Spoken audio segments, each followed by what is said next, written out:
Everyone, welcome to this week's episode of Super Sassy Science. So our topic this week is wildlife disease, and I know that doesn't sound like something fun that you want to listen to on your day off, but actually it can be really fascinating and the success stories will warm your heart.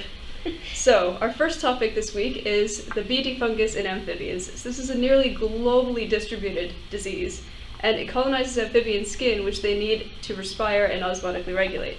So 50% of them are already at risk, and many have already declined or gone extinct.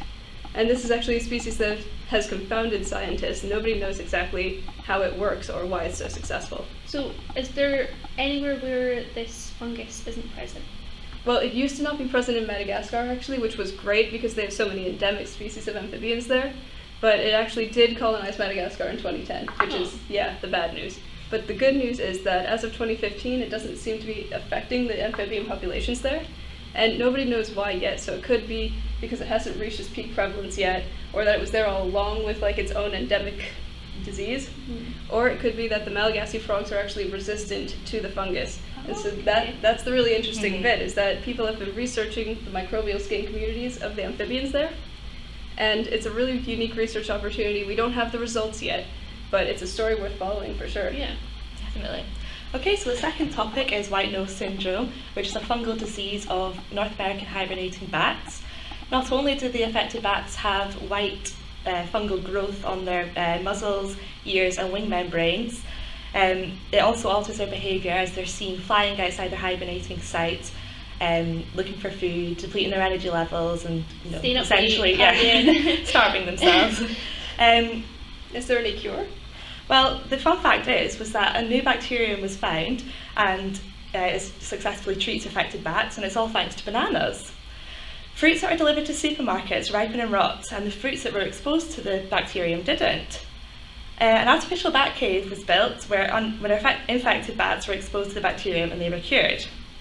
So why isn't everyone using this treatment then? Further research is required before this treatment is implemented, as it could have adverse consequences on other species. But this is the most promising sign yet that white nose syndrome can be fought and that American bats can be saved. Bats have immense ecological and economical benefits, so further research is vital. It's all about the money. Yeah, definitely. So my topic is about contagious cancers. So it's cancers that can be spread from one animal to the next or one human to the next. And a species that is really badly affected by a form of contagious cancer is the Tasmanian devil. So Tasmanian devils, they're found only on the island of Tasmania now, which is sort of south of Australia. They're marsupials and they're roughly about like Labrador sized. They are super duper aggressive, and because of their biting behaviour, it's meant that the spread of the disease has really decimated the population in Tasmania, and they've really decreased to really low levels. And this cancer, it creates like sores and lesions on their face, so it's a That's really nasty, slow and yeah. painful death. It's not nice. That's awful. However, there is hope. So the Tasmanian, the Tasmanian University has actually been funded mostly by the public. So yay, Australia!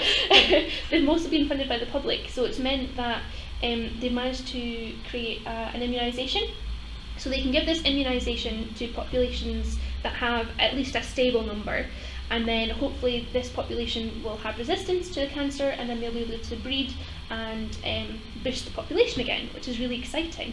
A fun fact about Tasmanian devils actually, the Latin name is, I'll have to have a look, Sacrophilus harrisi, which actually translated from Latin means Harris's meat lover.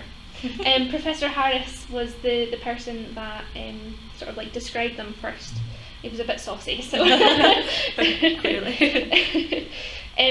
So the special guest that we have this week is Dr. John Baird from the University of Aberdeen. He allowed us to come into his office for half an hour, ask him some questions and mess about with his dogs. So here's our interview with him. Hello, Dr. John Baird. Thank you very much for coming on to our show. We just have a few questions for you today about wildlife disease. Well, I'm thrilled to be here. So our first question is, does wildlife disease need to be managed, in your opinion? Well, managed, it's an interesting term, isn't it? It depends what you mean by managed. I think we need to be aware of wildlife diseases, particularly zoonoses that might be a threat to humans. Yeah, definitely. But I think a lot of the management practices have arisen through either political expediency rather than scientific, through scientific evidence.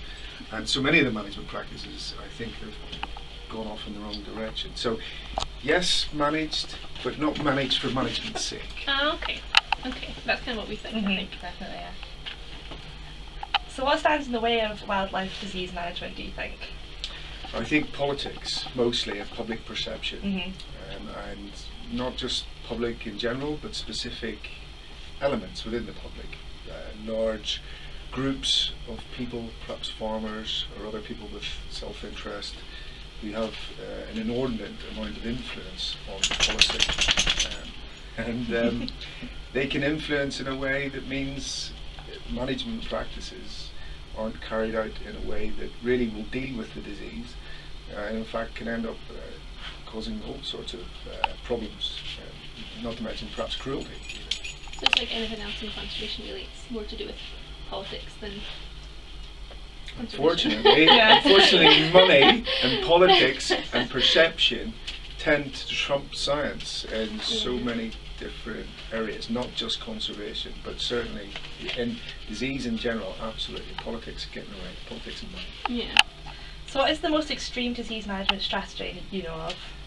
Oh, think well, a I bit suppose. lighter. Yeah, I suppose the one that would spring to mind is the culling of the badgers at the moment. And I think it's extreme because it's in the evidence. There were some early papers that suggested culling might be an effective strategy, but really the evidence that's come out recently, and I mean in the last 10 years, has all pointed towards culling not only being ineffective, but actually could be spreading the disease to places where it wasn't previously. And this is a real triumph of political will, pressure from farmers and other bodies over science. Are there any disease management practices that are particularly controversial? Well, mountain hares are currently being culled, or have been culled over the last few years, and in part that's to try and deal with ticks that spread Lyme disease. I think it's controversial because of the number of these iconic animals that have been killed, and also because ticks feed on a range of vertebrates, and it's not clear at all with the science whether or not this culling strategy will have the effect that's desired. Also, it's to protect grouse on grouse moors, and you might have some issues with rich people shooting lots of birds, and on the back of that we're killing lots of hares. Is that ethically sound? I'm not sure. Yeah, just for monetary gain, really, more than anything. Yeah, I think so. If we want a better world, that's probably not the direction we want to head in, I would argue. Yeah. And again, the science is weak, backing up that point. Yeah. So speaking about like managing, how do you feel about using diseases to control invasive species? So like myxomatosis or something like that. Yeah, I mean, having dispatched a rabbit recently that was struggling around in the dual carriageway, and it was suffering terribly. I mean, myxoma virus it's a natural virus, but it wasn't as virulent as it is now before Australian scientists got to work on it. I think it's a very poor way to go about trying to manage pest, whatever a pest is, because that's not always clear. I do understand in Australia when it was first made so virulent that it was they found that they were under crisis. I think there are better ways, and we need to find better ways rather than releasing these horrific diseases out to effectively torture animals to death.